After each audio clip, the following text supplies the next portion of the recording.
dokumento, yung kanyang ORCR at saka yung kanyang mga birth certificate? Hindi natunog yung dokumento niya.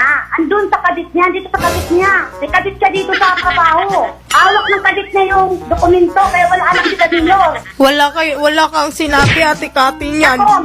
Nung time na pupunta ako yan eh. Sabi wala na raw eh. Ayaw nga rin tanggapin nung sinasabi niyang kabit ko eh. May asawa ka? Nandiyan po, kasama ko po. Papasok ko si Mister. Mister, asawa mo po itong si Roselyn? Apo. Kasal pa kayo? Hindi pa po. May anak pa Kasama. kayo? Wala pa po. Ilang taon na kayo nagsama? 5 years pa. 5 years. Hindi, 4 years po. Magpa 4 years. 4 years. 4 years. Iniksyan mo pa ng isang taon. Narinig mo sinabi nung kasambahay na kasama niya, may kabit daw itong si...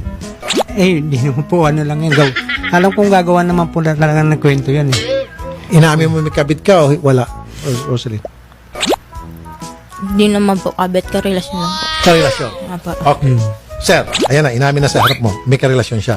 Kasi may Wala. asawa naman po yun. May asawa yon. Opo. Dapat di mo pinatulan. May asawa pala. Yun Ba't mo naman. pinatulan?